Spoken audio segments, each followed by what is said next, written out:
আজকের সবথেকে বড় খবর, জনপ্রিয় ইউটিউব চ্যানেলের মূল অভিনেতা অর্থাৎ জনপ্রিয় এক নায়ক গ্রেপ্তার রেজিনগর থানায়। কি কারণে অ্যারেস্ট করা হয়েছে তোমাকে? কি কারণে অ্যারেস্ট করা হয়েছে? আপনাদের আবারও জানিয়ে রাখি, এক জনপ্রিয় ফেসবুক ও ইউটিউব চ্যানেলের সকলের জনপ্রিয় এক নাবালক হিরো সহ আরও একজনকে গ্রেপ্তার করলো রেজিনগর থানার পুলিশ। তার অভিনয় দেখেনি এমন কেউ খুঁজে পাওয়া মুশকিল।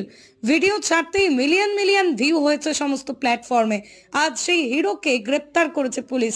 পুলিশ সূত্রে জানা যায়, নদিয়া জেলার থানারপাড়া থানা এলাকার এক জনপ্রিয় নাবালক হিরো মুর্শিদাবাদের রেজিনগর থানা এলাকার এক নাবালিকাকে বিয়ের প্রলোভন দেখে শারীরিক সম্পর্ক করার অভিযোগ দায়ের করেন নাবালিকার পরিবার। ওই নাবালক হিরো সহ তার সহযোগী আরও একজনের বিরুদ্ধে।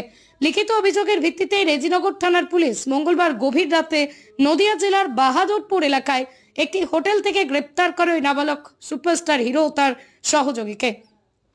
ধৃত নাবালক হিরো ও তার সহযোগীকে বুধবার বহরমপুর আদালতে তোলা হয়। ঘটনার পুরো তদন্ত শুরু করেছে রেজিনগর থানার পুলিশ। তবে এই ঘটনায় জনপ্রিয় নাবালক হিরো গ্রেপ্তার হয় আলোড়ন সৃষ্টি হয়েছে দুই জেলায়। স্টোরি বাংলা, শুধু খবর নয়, সবার কথা সবার কাছে। এখন একটা ভিডিও হয়েছিল, ভিডিও করেছিল, কিন্তু সেই ভিডিওটা ও দেখে হঠাৎ পোস্ট করে দিয়ে বলে যে তুমি যদি আমাকে বিয়ে না করো আরো ভিডিও পোস্ট করবো, তোমার লাইফ বরবাদ করে দিবে। আমি ওকে বিয়ে করতে বাধ্য হয়েছিলাম, ব্ল্যাকমেল করতে, যে আমি ওকে বিয়ে করতে বাধ্য হয়েছি।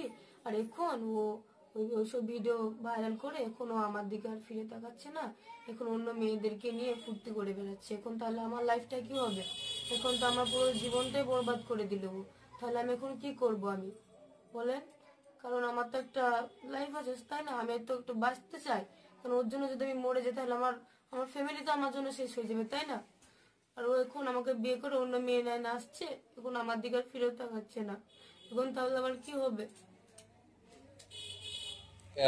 যে ছেলেটা অ্যাকিউজড আছে সে মাইনর ছেলে আছে, তার বয়স হচ্ছে 17 ইয়ার্স। ওর বিরুদ্ধে একটা অ্যালিগেশন ছিল যে একটি মেয়ে একটা এলিগেশন দেয় যে তার সাথে শারীরিকভাবে সম্পর্ক করে এবং সম্পর্ক করে তাকে মিসইউজ করা হয় এবং তার পরিবারকে ভয় দেখানো হচ্ছে। তো সেই মেয়েটির বাড়ির লোকের কমপ্লেনের উপর বেস করে একটি স্পেসিফিক কেস রিজু করা হয়েছে রেজিনগর থানায়, এবং যেটা পক্সো অ্যাক্টে রিজু হয়েছে এবং চাইল্ড ম্যারেজ প্রোহিবিশন অ্যাক্টের মধ্যে দেওয়া আছে। তাতে আমরা দুজনকে অ্যারেস্ট করেছি। যে ইউটিউবারের কথা আপনারা বলছেন সে ছেলেটির বয়স 17 বছর। তো অ্যাজ পার পক্সো অ্যাক্ট তাকে আমাদের জুভেনাইল জাস্টিস যে বোর্ড আছে জেজেবি, সেখানে প্রোডাকশন করতে হবে এবং তারা যেটা সিদ্ধান্ত নেবে তাকে মেবি হোমে স্থানান্তরিত করা হবে এবং আমাদের বাকি যে লিগেল প্রসিডিওর আছে মেডিকেল থেকে শুরু করে সেখান থেকেই হবে।